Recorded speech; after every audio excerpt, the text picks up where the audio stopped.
Hi, my name is Kitty, and today I'm going to talk to you about the DJI OM5. Let's turn this on, shall we? Today I'm going to discuss with you what's in the box, the features, the build, but first let's look at some test footage that we shot. Roll the clip.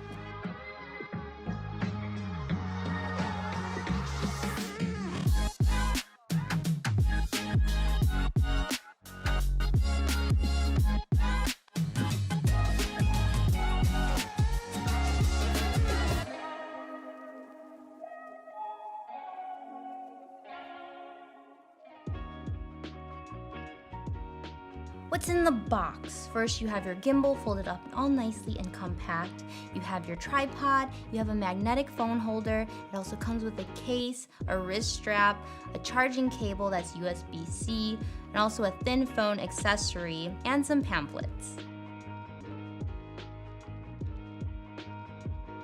The build of this beautiful beast, there's two different colors. This one's called Athens Gray. It also comes in another color that's kind of like a pinkish white called Sunset White. It's very compact, let me show you. So you can just take that off. And when you fold it down, it's pretty much the same size as the tripod that it comes in, which is really crazy. And then here's the magnetic phone holder. This is something that also came with the OM4, and let's listen to that snap. It's sturdy. I have a Pixel 6 Pro, which is really big, and I am not worried about this thing falling off of it. Not only is the build really nice, but I really like the ergonomics on this. DJI does make some pretty good gimbals. They've thought of everything. There's like a little crevice here for your index finger to hold it really nicely. And I feel like all the weight goes into this section. And then if you need to like push the trigger here, you can get to it really easily. Let me explain some of the button features here. The power button is here. It's also the M button. So when you're in the DJI Mimo app, which we'll get to a little bit later, this will switch between video and photo mode. You can also trigger the record button here with the shutter button, or also take pictures. This button is cool. So if you record YouTube's, for instance, double tap, and you could get into a 16:9 ratio. You want to record some TikToks or IG Reels? Vertical mode, and you don't have to remove or move anything or even touch your phone. So the trigger here, it'll recenter the gimbal. If you hold it, it'll be in lock mode, so if you turn your hand, it won't move. And then if you triple tap, it'll get into sport mode. And then this little dial here will zoom in and out for you. And you have the joystick to move it up and down, left and right. You could also turn it in inverted mode to get some really low angle shots. And then lastly, something the OM4 did not have is this extension rod. I had a lot of fun with this. I was getting some really cool low angles, which was nice because I didn't have to like bend over too far. I also got some cool shots like through the trees and like some like fake drone shots is what I called it, some jib shots, all with this little gimbal. And there you have it for the build and the buttons. The DJI Mimo app, you can download it by scanning the QR code on the box or just searching it up. Here we are in the system. Make sure you're connected via Bluetooth. And up top, you hit the camera button and you will access all the fun features, and there's a plethora of features. I think the first most interesting one is a feature called Shot Guides, and you can see various scenes from park to beach to city. So it shows you example shots that they already took, and you just implement and create your own version of this. It'll show you how to hold the gimbal, how to angle it, and all you do is push record. And then you can collect a couple of these shots and it'll create a sequence for you. It'll edit it for you. It'll put music on for you, and you could also change different editing templates and aesthetics and export it, and it's already done. Conveniently, there's one called Picnic. So I recorded my own version of my picnic, but I also recorded a Shot Guides version too, which I'll play right now.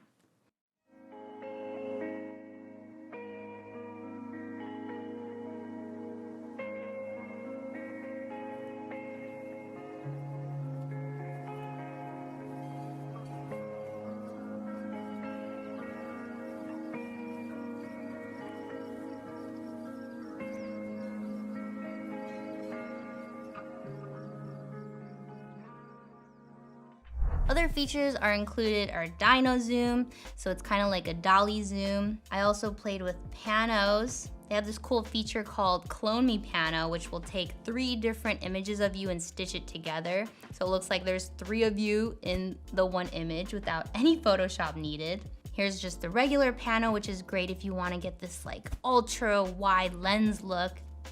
So for gestures, it's great if you're shooting by yourself or you're a little far away from your phone and you want to trigger the shutter. And you can record yourself from far away, either with a high five or a peace sign, whichever one you choose.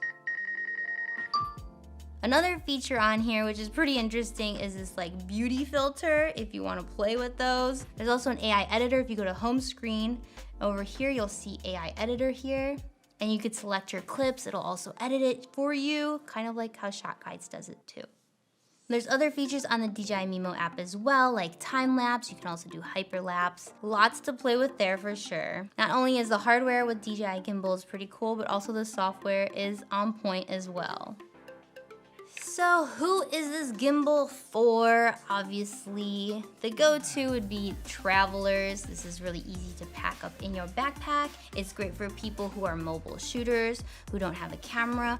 It's also great for people who are just starting out on mobile photography or videography and they want to up their production value with a little bit of camera movement, or they don't want to carry like extra tripods and a gimbal and a selfie stick. This is an all-in-one situation. And what do I like most about it? I love the gestures and the active track on the DJI Mimo app. I also love this extension rod because when I was shooting my picnic sequence, I was getting really cool like drone shots, some jib shots. I got some like really low angles because you could flip it upside down like so. I had a lot of fun shooting through stuff with some foreground and going in and out because of this extension rod. I also turned on active track with certain things like Brian's hand and his watch when he was walking up to the picnic. It was holding onto that position really, really well. So you don't have to use active track just for people's faces. You can use them for objects and keeping them in frame also. And lastly, I love this magnetic phone holder because I can take it off really easily, and I just love the snap sound. It's just so fun. There you have it. It's a DJI OM5. I can't wait to see what you make.